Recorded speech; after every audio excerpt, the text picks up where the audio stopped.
Project Zomboid is an isometric survival sim set during a zombie apocalypse. The player begins in one of several towns in Kentucky. The sole goal is survival. If you're not in multiplayer, then you're alone with the undead. The spawn points are based on real-life towns in Kentucky, such as Muldrow. Whichever town you pick, you can visit the other ones nearby if you can survive long enough to make it to them. You can choose whether to start out 1 week into the apocalypse or 6 months into it. If you're starting out early, then most things aren't looted yet, the hordes haven't massed together, and the electricity and water haven't yet been shut off. If you're starting off 6 months into the apocalypse, then survival is harder. On top of when to start, there are game modes to choose from too: easy, normal, and hardcore. These affect your character's starting equipment, survival needs, and leveling rate. If you choose easy, then you get some basic equipment, an XP multiplier, and you have low survival needs. If you choose normal, then you only start with water and food and a lower XP multiplier. With hardcore mode, you get nothing. Your character design is pretty basic, but you can choose a name, sex, hair color, skin tone, all that jazz. Your clothing doesn't matter because you'll be finding and wearing other clothes as the game goes on. Not only will clothes become dirtied and bloodied over time, but there's in-game weather which will require cooler or warmer clothing depending on the season. So there are skirts, jackets, padded jackets, pants, shorts, all kinds of things. After that, you finish up character creation by choosing traits. You can choose a pre-built set, which is shown as what job your character had before the apocalypse, or you can choose unemployed to select a mix of traits that you'd like. If you pick negative traits, then that gives you more points to spend on positive traits. But negative traits are all traits that impact your ability to survive, and they can have varied effects. For example, if you choose deaf, then you won't hear the ominous groans that warn you if a zombie's in a nearby room or behind you. You could then select a positive trait such as extra strength with the bonus points that you got for selecting deaf. And the knockback from being strong and wielding melee weapons is pretty great, but being deaf is hard. A player often hears the zombies before they can be seen. If they're around corners, in another room, or behind you, then it's a very useful alert. And by the way, for those with real-life hearing difficulties, the game will be more difficult for this reason. After choosing traits, you're in the world. Survival is rather straightforward. Don't get bit, board up a base, and fill that base with food and other necessary supplies. If you start a week into the apocalypse, then things go sensibly, because you have time to prep in a world where barricades are necessary, and you have a 17% chance of turning furniture into wooden barricades. Wooden barricades are the lowest level barricade that you can make. You can't just pile up things against doors. This 17% chance to make a wooden barricade goes up if you improve your carpentry skill. However, doing that is really slow. Plus, barricading is a pain due to several other limitations. It's also necessary to protect yourself from zombies while you sleep. Otherwise, they'll easily break down doors and windows and getcha.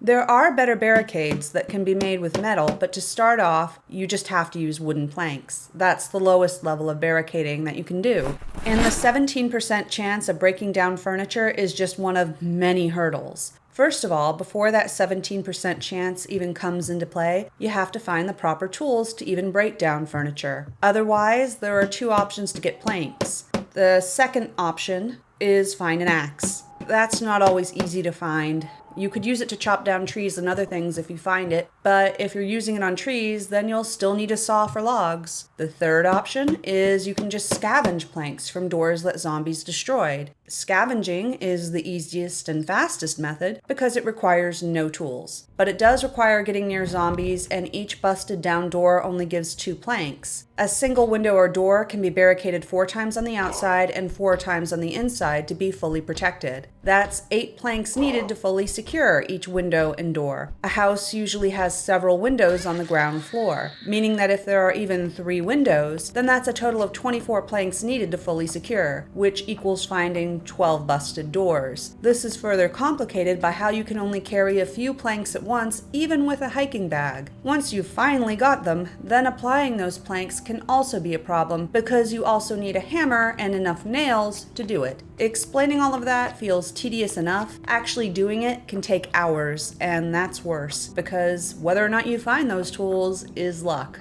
If you start 6 months into the apocalypse, then the scenario is even more risky and tedious. It basically becomes, hey, how do you think a person would fare if they were magically teleported into a world where zombies have taken over? You start with zombies right near you. It makes the difficulty feel really artificial, especially if you choose hardcore mode and have no weapon. Just pop right next to him and you're unarmed. It can take a ridiculous amount of time to even find something simple to wield, like a frying pan or a rolling pin, because you can't safely enter any occupied buildings without a weapon. And you can't really lure zombies in houses out because there's so many around you that if you try, you're just gonna get surrounded. Though, once you can finally sneak in somewhere and get a weapon and have it wielded, then you're pretty golden. After that point, it's not too hard to go into homes, clear them out, and find more weapons. So, starting in hardcore is like getting a big bump in the road at the beginning. If you get over it, then you're probably fine. You're fine when you can find weapons because the game is rather easy. The key is basically to become the hunter instead of the hunted. Usually, zombies are only a big threat if they mass together into a horde, because then when they charge you, there's just no way to stop all of them at once. That inevitably results in either getting surrounded and killed or needing to flee. And fleeing can be deadly too, especially if the zombies find your base and you have to abandon it. You might not reach another safe place in time, especially if it's winter, night, you get winded, or your character needs to sleep. Losing a base, along with everything gathered, is also frustrating since you wasted all that time making it good. So picking zombies off when they're low in number is best, because it prevents all of those problems. It's also easy to do. My favorite weapon was often a frying pan, because they're plentiful compared to other weapons. Items that are better weapons, such as baseball bats, are much harder to find. You can also do some crafting. For example, a baseball bat can be turned into a spiked baseball bat. However, facing zombies in a home can always be somewhat of a problem no matter what weapon you're wielding. Zombies are somewhat of a threat in houses due to how the game's designed more so than because of the zombies themselves. For example, here, the game generated a random gunshot, which attracted zombies to my location. This is part of the metagame, which is meant to artificially increase the difficulty. It's supposed to simulate what would be going on if NPCs were in the game. So sometimes there will be helicopter noises or gunshots or something else, and it'll draw zombies near you. It's a bit annoying and feels kind of artificial, but that's how it works. Zombies began flooding nearby as a result of this metagame gunshot, and I needed to dart down some stairs to escape, but I misjudged some distances and got stuck on the stairs, which is kind of easy to do. It's not just something that's happened to me. Getting stuck on the stairs is pretty, yeah, it happens. But then I also got stuck on the wall. Oops. She's dead, and since the game forces permadeath, she's dead for good. And I really dislike the permadeath system being forced, but not for that reason. I get that, okay, I misjudged the distance in that case. I dislike permadeath because all games can have bugs, and Project Zomboid is no exception. Bugs ruin playthroughs constantly. This is why it's common for longtime Project Zomboid players to manually make saves by copying files. It's not any fun to spend hours building up a character, making a base, and then having the character unfairly die due to a glitch. This is especially true since skills take a long time to build up and significantly impact the gameplay. For instance, even movement speed becomes better if you improve sprinting. So to lose all character progress due to a glitch and then have to restart from scratch is really lame when it happens. Part of the reason for these glitches is because the game has been changed often. Project Zomboid came out in 2013, so at the time of this review, it's been out for about 8 years. Over the years, the devs have removed, added, and changed content. There have been many patches. For instance, one of their more recent updates added vehicles. When they first came out, I hadn't played for a long time, and I decided to reinstall to give the vehicles a try. I uninstalled a while later, after the character I'd been playing for many hours died due to a glitch. The glitch made a zombie invisible next to a car. I could hear it, but no matter which direction I looked, it stayed invisible. Then I heard the bite light sound, and my character died. It was an obvious glitch, but there wasn't anything I could do about it. Permadeath means permadeath. And I had characters die due to glitches in the past, too. The worst instance was when I was playing with a friend. We were conquering. We'd intentionally amass hordes, zipping by them like apocalyptic cowboys, hurting. He'd run distraction with a pistol while I blew them away with a shotgun. His sprint skill was maxed, and my gun skill was maxed. Together, we rounded up the threat and eliminated it. It was pretty fun. We also built a massive base in the sky because we built stairs, constructed it, and then knocked out the stairs to prevent zombies from getting up. Sheet ropes, which zombies can't climb, dangled from the windows to let only us access it, which made our sky base completely safe. Then, one day, my character glitched out a window at our massive base and died. A character is supposed to auto-climb down if a sheet rope is attached to the window. Instead of using it, she just casually climbed out of the window and fell to her death. There was no change in the sheet rope. She'd used it many times before, and sheet ropes didn't degrade. My friend even climbed down after me because he wondered why I died and was looking for what caused it. He'd assumed that I'd lagged and that a stray, random zombie got me. Nope. She'd had a fatal fall and broken bones.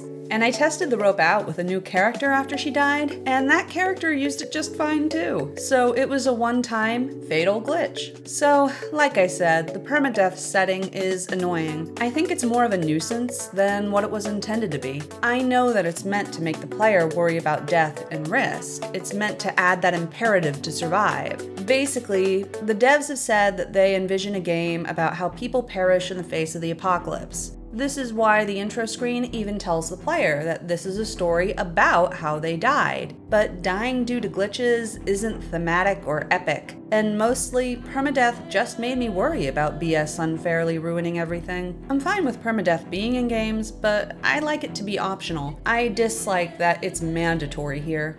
That said, I have had characters survive long enough to see the endgame content. Over the years, I've played on and off and amassed hundreds of hours of playtime. If you play with a friend, even just one, it's even easier to beat back the zombies. But the sandbox-like nature of the game still makes co-op decently fun. That's how I racked up many, if not most, of my hours playing. The more people who play it, the better it can be. But this is true with most games. Friends make it better. And the huge map and sandbox-like feel are nice. Still, eventually, the game does get boring. Once you have a solid base established and have explored the map, then the game kind of becomes a farming sim. At that point, you've won as much as it's possible to. After all, it's clear you're going to survive. You fish and farm to get food because, after all, everything's looted, and you have to eventually make your own food. But then there's little else to do, and I'm not into farming or fishing sims. This is why I've played it on and off. I've taken long breaks in between periods of playing. It's easy, though tedious, to achieve victory, such as it is, and there's just not much endgame content. Part of the problem is also that there's almost nothing to care about in-game. There are no NPCs, there's no interactive plot at all, other than surviving. So there's no real draw to hold interest beyond the basic survival. This is probably why playing with friends is much more enjoyable. There are other characters to pay attention to, interact with, to keep safe, avoid, or to combat. But in solo mode, there's just nothing but you and the zombies. When it's just you and zombies, it'll last for a while, sure, but eventually boredom does set in. I found that in the beginning of the game, content's rather solid, because you're trying to find weapons, establish your base, survive. But once you get going, you're pretty set. Exploring the map can still be fun, but eventually there's a point that's hit where it's just like, okay, I'm done. There's no solid ending, but it becomes clear, okay, I got this. And it's worth noting that there were once NPCs. Long ago, the tutorial even had a husband trying to help his wife survive despite her broken leg. I got the game shortly after they took NPCs out many years ago. They were taken out due to bugs. Over the years since, many players have wanted the NPCs back and have wondered if the NPCs are ever coming back. The devs have kept saying, yes, they will. Their return is supposed to happen in Update 43. However, this has been very slow because the update patches have been getting decimal points. For example, the current build is 40.43, which was announced on December 20, 2018. 40.43 is a long way from 43. And remember, the game came out in 2013 and it's now 2021. There are also weird quirks in the game due to updates, which make playing more frustrating. For instance, they added in calorie management. When I was replaying to review the game, I noticed that my character's weight said 86, and I worried that she'd die of starvation at 86 pounds. It also made sense to me that she'd be underweight since she literally spent all day running and killing zombies. Her life was basically all day at the gym, every single day. So I began trying to pack on the pounds by having her eat more often, and eat things like ice cream and chocolate that she found while scavenging. Then I noticed an icon by her traits. It wasn't one that I'd chosen in character creation. I'd overlooked it when I first noticed the weight number because I was like, oh no, she's gonna die, I gotta fatten her up. But the icon said that she was overweight. Their new nutrition system wasn't based on pounds, despite the game being set in the US. Instead, the game has its own weight chart, and a normal weight is 75 to 85, so she was actually overweight, and as for her calorie needs, well, who knows? Those settings have to be odd. I mean, she was basically living a life of hard, intense activity all day, every day, and yet was somehow still overweight. That this wasn't reflected in the avatar also made everything further bizarre. So, altogether, I think that the sandbox nature of exploration is nice. The graphics are okay, the music is okay, but that's pretty much it. It's just okay. Since it's strictly a survival game, all of the player's enjoyment is reliant on the gameplay, and that's a problem given the gameplay's flaws. Certain things feel artificially blocked, there are weird quirks, maneuvering in houses is annoying, glitches happen, and permadeath means that even a glitch death can't be rewound. All of that affected my enjoyment of the gameplay. And sure, it's more fun to play with friends, but most games are that way. Most of the fun that I had in the past was with friends, before the additional updates too. When I just played to review it, there was ridiculously thick fog, nutrition worries, and so on. It didn't improve the game for me. Building sky bases in the past was fun. Wondering what my character should eat to maintain a proper weight despite her intensely active lifestyle was not fun. Her getting winded all of the time from being fat was also not fun, and it was bizarre considering that her life was more intense than hitting the gym all day, every day. So, if anything, the updates have caused me to enjoy the game less instead of more. And at its current state in May of 2021, I didn't enjoy it that much. I suggest that if you're looking at this in the future, as this review was posted in May of 2021 for version 40.43, and you're still interested, I suggest looking up whatever the current version is and a Let's Play, because I imagine that the devs will continue to keep adding patches and updates to it over time, since they have been doing it over the past several years. If you strongly enjoy exploration games, survival, zombies, then you may still like this game, despite its flaws.